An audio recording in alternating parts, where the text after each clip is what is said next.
Hello everyone, welcome to Asura Psych, and today I want to talk about happiness and meaning, and why I don't think it's a good idea for people to see happiness as an end goal in life.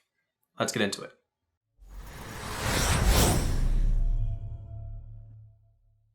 So something you'll hear a lot if you're on social media or you just have friends in general who might be going through hard times in their life is that people say that they just want to be happy, that they just want to live a happy life. And you might even ask someone, what are your goals in life? And they'll tell you, well, I just want to live a happy life. I want to meet someone and maybe settle down someday, have a happy life.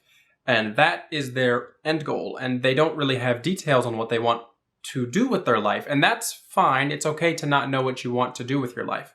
But I think there's a fundamental issue with seeing happiness as an end goal in life. Because happiness is not something that is eternal. It's not something that is lasting. If you think about what makes you happy, when are you happy, you're likely to think of short-term periods or events, things that are not going to be ongoing all of the time. And that's because happiness is an emotion that is felt. It is not a state of being. And the problem with chasing happiness is that you're going to be kind of chasing a phantom. You're not going to be able to keep up with the ever-growing need for being happy if happiness is your only goal. And there's a few reasons why humans are kind of wired like this. One of the core components that plays into why it's hard for humans to always be happy, why they can't be eternally happy, is known as loss aversion theory. And the idea of loss aversion theory is that we are twice as likely to notice a loss and be twice as upset about it compared to if we were to have a gain of the same value.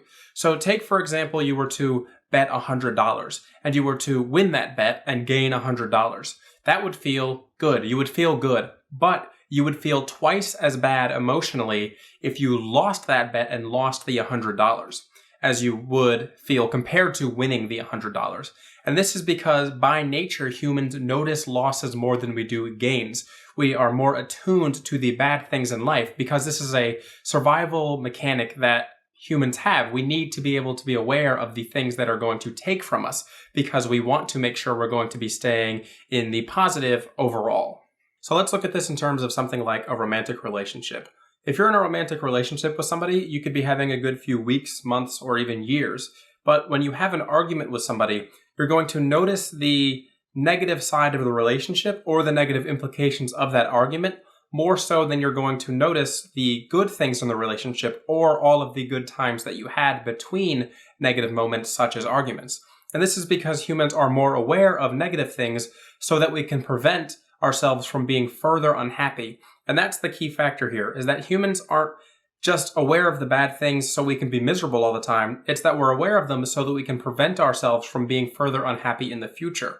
When we're aware of bad things, then we can deal with them and then move on to continue to make ourselves happy in the future. A question that also must be asked is, what does it mean to be happy? Because that answer is going to differ from person to person, because the situations that make people happy aren't exactly the same, despite happiness being a global human emotion. The things that make us happy aren't always going to be the same as someone else.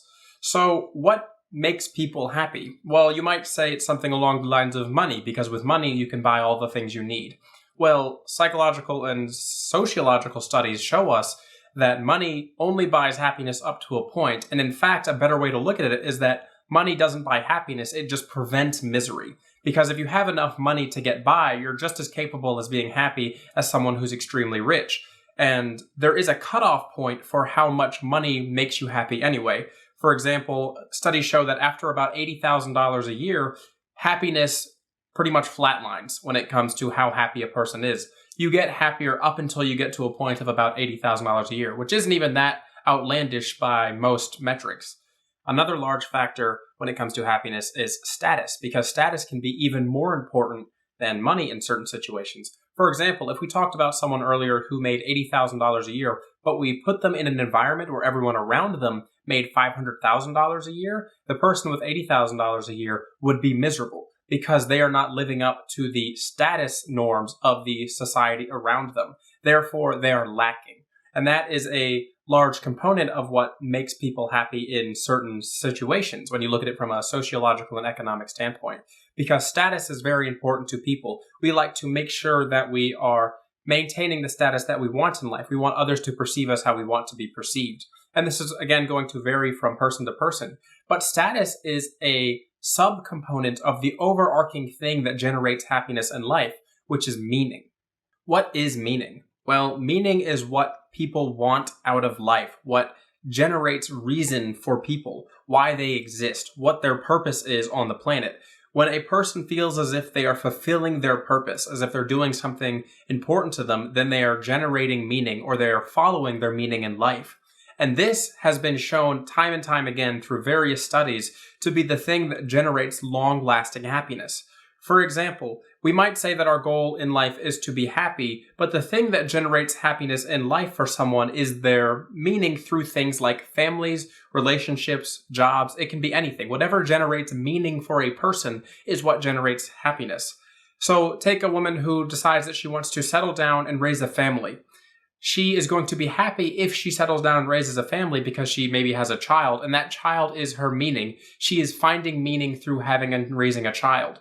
Take, for example, you want to start a business, and your business, every milestone you achieve in that business is generating meaning for you. You might be pushing through struggles and hardships during that business's creation and bringing up, but every milestone you reach is going to be furthering your meaning in life. You're going to be achieving what you want from life, and this is what generates happiness. This is what generates long-lasting happiness. Again, happiness is not something that is eternal. We're going to have hardships in life. But the people who find meaning in life, they find what they want to do and what they feel fulfills them, are going to have the most fulfilled lives. They're going to be the ones who are going to be the happiest among people in society.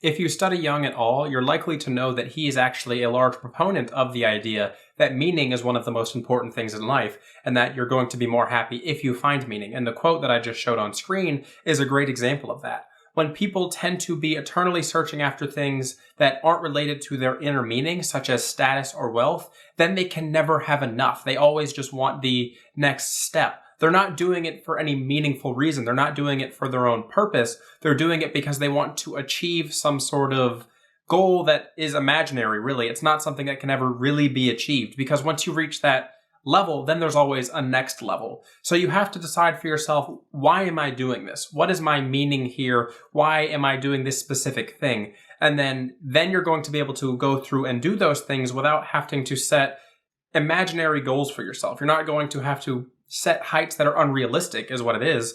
So then you can really begin to become fulfilled by achieving these things in your life, by following your meaning, by following your purpose.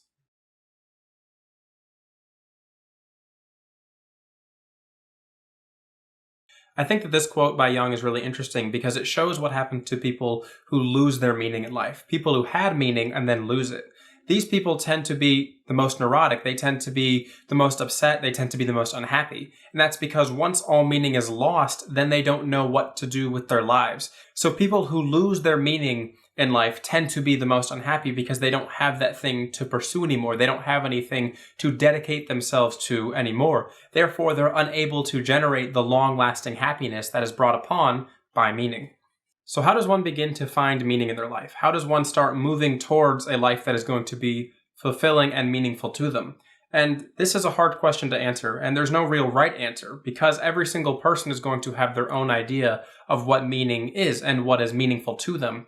And I can't tell you what a meaningful life is. I can't tell you what you should go out to do with your life to make yourself happy, to make yourself fulfilled, because it's going to be vastly different from what fulfills me. So, for an example, a few years back before I decided to return to college, I used to really not know what I wanted to do with life, and I had no meaning. I just kind of sat around all day and I didn't really do anything. I used to be really overweight back then too. And for me, my original first step towards finding meaning was deciding that I wanted to better myself. This was back in about 2015. I weighed 300 pounds. I decided I want to better myself. So my first real meaning in life was to start bettering myself. I decided I want to start by losing weight. So over the course of about a year, I lost about 120 pounds. And that began the journey of meaning in my life. Once that ball had been set in motion, then I started to discover other things in life that were meaningful to me, such as going back to school to pursue a degree in psychology. Now I have that. Now I want to pursue a graduate degree. Finding meaning is something that is going to evolve over time with you, and it's going to be changing, but it's going to be something that you have to really look inside yourself to find. You have to really think about, what do I want in life? What makes me fulfilled? All right, everybody, I hope you've enjoyed this discussion on meaning and happiness and why I think it's more important for people to be aware of the meaning in their life than it is for them to chase things like happiness. It is really important for people to take that first step of looking inward to find what they want in life, what they want from life, what is going to fulfill them beyond just simply being happy. Because simply being happy is something that will never be eternally fulfilled. You can't always be happy. You're not just going to live in some euphoric paradise for your entire life. You have to take the step towards meaning in life. You have to find out what is going to be important to you and then begin to move in that direction. So I hope you've enjoyed this video. I would like to remind everybody that I do have personality typing sessions available at my website, asurapsych.com. This has been Asura at Asura Psych. Have a good one.